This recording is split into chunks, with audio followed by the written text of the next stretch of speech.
Hello student, welcome to E chemistry. तो आज का जो हमारा टॉपिक है वो है 12th क्लास का फर्स्ट चैप्टर ठोस अवस्था। तो हमने 11th क्लास में आपने पढ़ा होगा कि जो पदार्थ है उसकी 3 अवस्थाएं होती हैं, ठोस, द्रव और गैस। तो आज हम जिसके बारे में पढ़ने वाले हैं वो क्या है, ठोस अवस्था। जो पदार्थ है उसकी ठोस अवस्था है उसके बारे में पढ़ने वाले हैं। सबसे पहले इसकी डेफिनेशन देखेंगे। क्या है इसकी डेफिनेशन? पदार्थ की वह अवस्था जिसमें उसका आकार व आयतन निश्चित होता है ठोस अवस्था कहलाती है। यानी पदार्थ की वह अवस्था जिसमें उसका आकार और आयतन दोनों क्या होते हैं, निश्चित होते हैं, ठोस अवस्था कहलाती है। और इनके जो अंतराण्विक बल है वो प्रबल होता है। अंतराण्विक बल का मतलब क्या हो गया कि उसके जो अणु है, उसके जो पार्टिकल है, जिन चीज़ों से मिलके वो पदार्थ बना है, उसके बीच में जो बल है, मतलब एक दूसरे को अट्रैक्ट करने वाले जो बल है जिनसे वो बंधा होता है, वो क्या होता है, प्रबल होता है। तो इसकी डेफिनेशन क्या है? पदार्थ की वह अवस्था जिसमें उसका आकार व आयतन निश्चित होता है ठोस अवस्था कहलाती है। इसमें अंतराण्विक बल अधिक होता है, यानी प्रबल होता है। तो जो ठोस है उसको 2 भागों में बांटा गया है। ठोस को 2 भागों में बांटा गया है, क्रिस्टलीय ठोस और अक्रिस्टलीय ठोस। क्रिस्टलीय ठोस कौन से होते हैं? क्रिस्टलीय ठोस वैसे होते हैं जिनकी एक निश्चित मतलब ज्यामिति आकार होता है और जिनका जो अवयवी कण होते हैं वो एक ही क्रम में होते हैं। जैसे निश्चित ज्यामिति आकार का मतलब क्या हो गया, जैसे हमारी जो चीनी हम यूज करते हैं, तो जो चीनी है वो क्या है, एक क्रिस्टलीय ठोस है। क्रिस्टलीय ठोस कैसे है?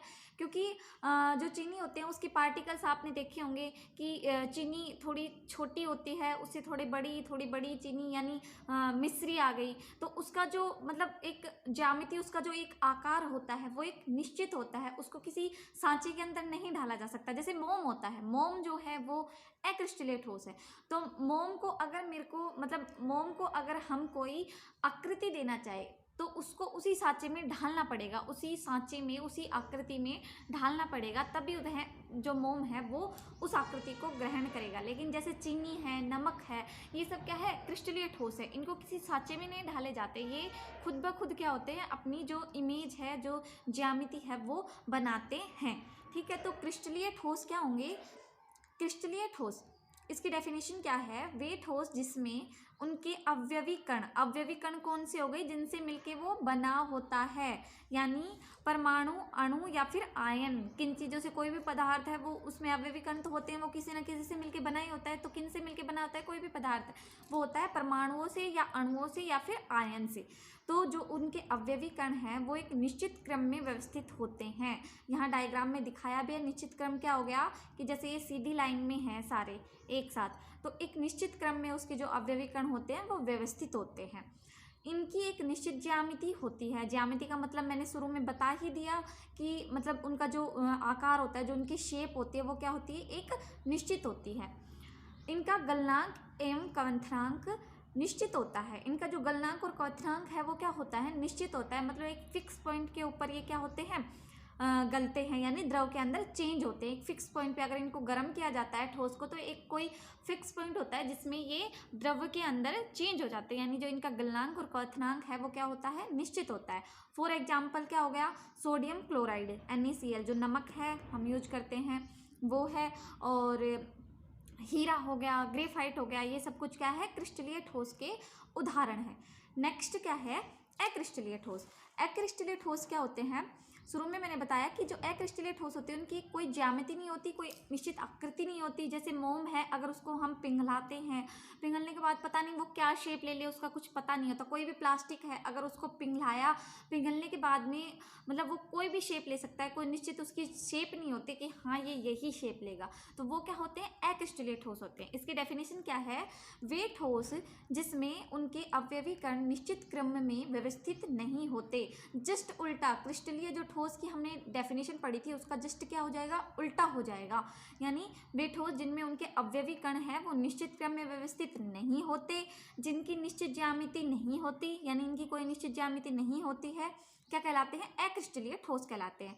क्रिस्टलीय ठोस में क्या था, उनके अवयवीकरण निश्चित क्रम में होते हैं। अक्रिस्टलीय ठोस में क्या होगा, अवयवीकरण निश्चित क्रम में नहीं होंगे और इनकी कोई निश्चित ज्यामिति नहीं होती, अक्रिस्टलीय ठोस कहलाते हैं।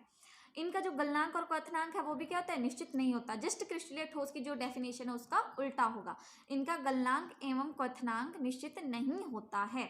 फॉर एग्जाम्पल क्या हो गया, कांच, रबर, प्लास्टिक के द्रव जो भी है ये क्या हो जाएंगे, अक्रिस्टलीय ठोस के उदाहरण हो जाएंगे। अब ज्यामिति इनकी दिखा रखी है, जो इस आप एक डायग्राम के थ्रू समझ सकते हो कि जो इसके कण है, अवयवी कण है, वो कोई इधर है कोई इधर है, ऐसे है। तो ये क्या होगा, इसकी एक ज्यामिति जो है वो निश्चित नहीं है और इसके जो अवयवी कण है वो निश्चित क्रम में व्यवस्थित नहीं है। अभी जो नेक्स्ट है वो है क्रिस्टलीय ठोस और अक्रिस्टलीय ठोस में अंतर।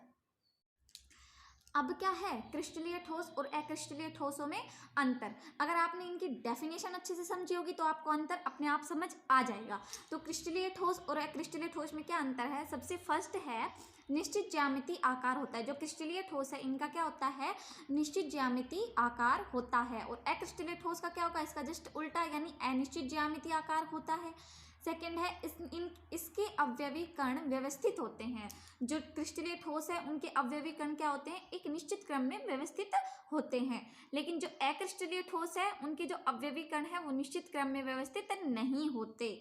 थर्ड है इनका गलनांक स्पष्ट होता है, यानी ये एक फिक्स पॉइंट के ऊपर गलते हैं, यानी द्रव में चेंज होते हैं, और इनका जो गलनांक है वो स्पष्ट नहीं होता है। फोर्थ क्या है, यह विषम दैशिक होता है, और ये क्या होते हैं, समदैशिक होते हैं। विषम दैशिक और समदैशिक का मतलब क्या हो गया कि अगर इनमें से कोई मतलब करंट पास किया जाता है, मान लो क्रिस्टलीय ठोस और अक्रिस्टलीय ठोसों में, क्रिस्टलीय ठोसों में से कोई करंट पास किया गया, करंट दिया गया, तो वो क्या होते हैं कि मतलब सीधी रेखा के अंदर निकल जाते हैं, एक सीधी रेखा बनाते हुए निकल जाता है। लेकिन समदैशिक प्रकृति का होता है अक्रिस्टलीय ठोस, उसमें क्या होता है, अगर उसमें कोई करंट पास किया गया तो उसके जो अवयवी कण है वो मतलब अच्छे तरीके से व्यवस्थित नहीं होते हैं, अनिश्चित ज्यामिति आकार में होते हैं, तो जो करंट है वो भी सीधी रेखा में नहीं निकलेगा, वो भी क्या होगा, अनिश्चित तरीके से ही निकलेगा। तो इसका मतलब क्या हो गया कि ये विषमदैशिक होते हैं, ये क्या होते हैं, समदैशिक होते हैं। इसे वास्तविक ठोस माना जाता है और इसे अतिस्थितित द्रव भी माना जाता है। वास्तविक ठोस और अतिस्थितित द्रव क्या हो गया कि अतिस्थितित द्रव का मतलब ये हो गया कि जो टेम्परेचर है, जिस टेम्परेचर में अभी मतलब हम जिंदा खड़े हैं, हम हैं, और जिस टेम्परेचर पे, वो जो टेम्परेचर होता है उस द्रव्य के लिए कुछ ठंडा होता है। जैसे उस द्रव्य के लिए जो वो टेम्परेचर होता है वो क्या होता है, ठंडा होता है। जैसे मोम है, अगर उसको पिघलाया गया, मान लो मतलब मोमबत्ती को जलाया तो उससे वो पिघलेगी, ठीक है, जलाया तो उसको ज़्यादा ताप मिला और उससे वो क्या हुआ, पिघल गई। लेकिन जैसे ही आप उसे मतलब बुझा दोगे मोमबत्ती को, तो वो क्या होती है, उसी टाइम पे वहीं पे मतलब जम जाती है, एक ठोस बना लेती है। तो वो क्या होते हैं, अतिस्थितित द्रव्य होते हैं। लेकिन जो वास्तविक ठोस है वो जो टेम्परेचर पे, जिस टेम्परेचर पे हम हैं उसी टेम्परेचर पे क्या होते हैं, वो एक ठोस अवस्था में रहते हैं। उनको द्रव्य अवस्था में चेंज करने के लिए मतलब एक ज़्यादा टेम्परेचर दिया जाता है। ये क्या हो गया, अंतर क्रिस्टलीय ठोस और अक्रिस्टलीय ठोस में। अभी नेक्स्ट क्या है, क्रिस्टलीय ठोसों का वर्गीकरण। सबसे पहले क्या था, ये पदार्थ था। पदार्थ को 3 भागों में बांटा गया, किसमें, ठोस, द्रव और गैस। तो हम ठोस अवस्था पढ़ रहे हैं। जो ठोस पदार्थ है उसको 2 प्रकार से बांटा गया, ठोस अवस्था को क्रिस्टलीय ठोस और अक्रिस्टलीय ठोस। अब जो क्रिस्टलीय ठोस है उनको क्या किया है, उनको भी बांटा गया है, लेकिन उनको किस आधार पर बांटा गया, बंधों की प्रकृति के आधार पर। जो उनके अवयवी कण हैं उनमें किस प्रकार के बंध है, उस प्रकृति के आधार पर क्रिस्टलीय ठोसों का वर्गीकरण किया गया है 4 भागों में। तो देखते हैं, क्रिस्टलीय ठोसों को अंतरा आणविक बलों की प्रकृति के आधार पर अथवा बंधों के आधार पर वर्गीकृत किया गया है। अंतरा आणविक बल, आणविक मतलब क्या हो गया, अवयवी जो कण है, यानी जिनसे वो बना है, ठीक है, जिनसे वो बना है। किन किन से मिलके बना होता है, अणु से, परमाणु से, इन सब चीज़ों से, मतलब जिस भी चीज़ से मिलके बना होता है। उन कणों की जो बंध है उनमें किस प्रकार के बंध पाए जाते हैं, उसकी प्रकृति के आधार पर क्रिस्टलीय ठोसों को वर्गीकृत किया गया है 4 भागों के अंदर। तो फर्स्ट हो गया आणविक ठोस, यानी अणुओं से जो उसके अंदर अणु होते हैं उसके आधार पे जो बने होते हैं, अणुओं से बने हुए जो क्रिस्टलीय ठोस है वो क्या हो जाएंगे, आणविक ठोस। सेकंड क्या है, आयनिक ठोस, यानी जो आयनों से मिलकर क्रिस्टलीय ठोस बनता है वो क्या होते हैं, आयनिक ठोस। थर्ड है धात्विक ठोस, यानी जो धातु से मिलकर ठोस बने होते हैं वो क्या हो जाएंगे, धात्विक ठोस। और एक है सहसंयोजक ठोस, यानी जो सहसंयोजक बंध के आधार पे बने होते हैं वो क्या होते हैं, सहसंयोजक क्रिस्टलीय ठोस। तो अभी इन सब की डेफिनेशन देख लेते हैं हम। फर्स्ट है वो क्या हो जाएगा, आणविक ठोस। तो आणविक ठोस में क्या डेफिनेशन क्या है, आणविक ठोसों में अवयवी कण अणु होते हैं। किस आधार पर वर्गीकृत है ये, अवयवी कणों के बंधों के आधार पर। तो इसके जो अवयवी कण का मतलब क्या हो गया, जिनसे मिलकर ये पदार्थ बना होता है। तो अवयवी कण जो होते हैं वो कौन से होते हैं, अणु होते हैं। जो आणविक ठोस है वो अणुओं से मिलकर बना होता है, इसलिए इसे क्या बोलते हैं, आणविक ठोस। तो हो गया जिसके जो इसके जो अवयवी कण है वो क्या होंगे, अणु होते हैं, अर्थात आणविक ठोस अणुओं से मिलकर बना होता है। इसे दो भागों में बांटा गया। अब जो आणविक ठोस है उसको भी क्या है, दो भागों में बांटा गया है, अध्रुवीय आणविक ठोस और ध्रुवीय आणविक ठोस। तो अध्रुवीय आणविक ठोस क्या होंगे, मतलब अध्रुवीय आणविक ठोस जैसे मान लो कोई भी रिएक्शन है उसमें क्या होता है कि ध्रुवीय मतलब क्या होगा कि जो जैसे इलेक्ट्रॉन है, मान लो ये इलेक्ट्रॉन है, ये इलेक्ट्रॉन दो अणु हैं, दो अणुओं में से एक इलेक्ट्रॉन, मान लो HCl का हमने एग्जाम्पल ले लिया, तो इनके पास में एक इलेक्ट्रॉन है, यानी अगर जो इलेक्ट्रॉन है यहाँ से जाएगा तो यहाँ पे क्या जाएगा, प्लस चार्ज, और यहाँ पे क्या जाएगा, माइनस चार्ज। यानी जिसके ऊपर जिसमें जिन ठोसों के अंदर एक जो अणु है उसके ऊपर क्या हो, प्लस चार्ज हो, और एक अणु के ऊपर क्या हो, माइनस चार्ज हो, तो वो तो क्या कहलाते हैं, ध्रुवीय ठोस कहलाते हैं। वो तो क्या कहलाते हैं, ध्रुवीय ठोस कहलाते हैं। लेकिन अगर मान लो ये दोनों क्या करें, आपस के अंदर जो इलेक्ट्रॉन है, यानी जो एक इलेक्ट्रॉन है उसको आपस में ही बांट लें। जैसे H2 का एग्जाम्पल ले लिया हमने, H2 का एग्जाम्पल ले लिया, अगर इसको हम लिखें तो ये कैसे लिखा जाएगा, ऐसे लिखा जाएगा। तो इनके जो इलेक्ट्रॉन है वो इन दोनों के बीच में है, जो इनका इलेक्ट्रॉन है वो क्या है, इन दोनों के बीच में है। तो ये क्या होते हैं, अध्रुविक आणविक ठोस। और जो इलेक्ट्रॉन को मतलब बांट लेते हैं, जैसे H के पास इलेक्ट्रॉन था, वो H के पास से कहाँ चला गया, Cl के पास में चला गया, HCl का हमने एग्जाम्पल लिया है, तो यहाँ क्या आ जाएगा, पॉजिटिव चार्ज, प्लस चार्ज, और यहाँ क्या आ जाएगा, नेगेटिव चार्ज आ जाएगा। यानी इलेक्ट्रॉन जहाँ से गया वहाँ पे क्या आ जाएगा, प्लस चार्ज, और जहाँ जिसके पास गया उसके पास क्या आ जाएगा, नेगेटिव चार्ज। तो ये क्या होते हैं, ध्रुवीय आणविक ठोस। अब इसकी डेफिनेशन देखते हैं, अध्रुवीय आणविक ठोस। इसके अंतर्गत वे ठोस आते हैं जो या तो परमाणुओं से बने हो या अध्रुवीय सहसंयोजक बंधों से बने हो। यानी परमाणु, यानी जैसे हाइड्रोजन है, क्लोरीन है, आयोडीन है, तो इनके जो दो दो परमाणु होते हैं, परमाणुओं से मिलकर बना हो, इनके अंदर क्या होते हैं, परमाणु होते हैं, इनसे मिलकर बना हो, तो वो क्या होते हैं, अध्रुवीय आणविक ठोस। अब जैसे H2 है, Cl2 है, I2 है, अगर H2 को हम लिखें तो क्या कैसे लिखेंगे, खोल के ऐसे लिखा जाएगा। तो इनके ऊपर क्या, ये जो बॉन्ड है वो क्या है, सहसंयोजक बंध है, बीच में इनके इसके बीच में क्या आ जाएगा, कोवलेंट बॉन्ड, सहसंयोजक बंध। तो इसकी सीधी सी डेफिनेशन क्या हो गई, इसके अंतर्गत वे ठोस आते हैं जो या तो परमाणुओं से, यानी H क्या है यहाँ पे, परमाणु है, या तो वो परमाणु से बने हो या फिर अध्रुवीय सहसंयोजक बंधों से बना हो। अध्रुवीय का मतलब क्या हो गया कि दोनों के पास जो इलेक्ट्रॉन है वो बीच में ही रह जाएगा, ना तो किसी पे पॉजिटिव चार्ज हो ना ही किसी के ऊपर नेगेटिव चार्ज है। तो ये क्या हो जाएंगे, अध्रुवीय आणविक ठोस, ये इसके एग्जाम्पल है। नेक्स्ट क्या है, ध्रुवीय आणविक ठोस। इसकी डेफिनेशन क्या है, इसके अंतर्गत वे ठोस आते हैं जो ध्रुवीय सहसंयोजक बंधों से बने हो। ध्रुवीय सहसंयोजक बंध मैंने अभी आपको बताया कि HCl का हमने एग्जाम्पल लिया, यहाँ HCl और SO2 का एग्जाम्पल है, तो HCl का एग्जाम्पल लिया, तो H के पास जो इलेक्ट्रॉन है, यदि वो अपनी इलेक्ट्रॉन यहाँ Cl के पास भेज देता है तो Cl पे क्या आ जाएगा, नेगेटिव चार्ज, माइनस चार्ज, और H पे क्या रह जाएगा, पॉजिटिव चार्ज। तो ये जो पॉजिटिव और नेगेटिव के जो चार्ज है वो धनायन और ऋणायन के जो चार्ज हो जाएंगे वो क्या कहलाते हैं, ध्रुव कहलाते हैं, यानी ध्रुवीय आणविक ठोस कहलाते हैं। अभी नेक्स्ट क्या है, सेकंड है आयनिक ठोस। आयनिक ठोस नाम से ही पता होता है कि जो आयनिक ठोस है उनके अवयवी कण क्या होंगे, आयन होंगे। आयनिक ठोसों के अवयवी कण आयन होते हैं, ठीक है। धनायन व ऋणायन। आयन का मतलब क्या हो गया, धन आयन और ऋण आयन।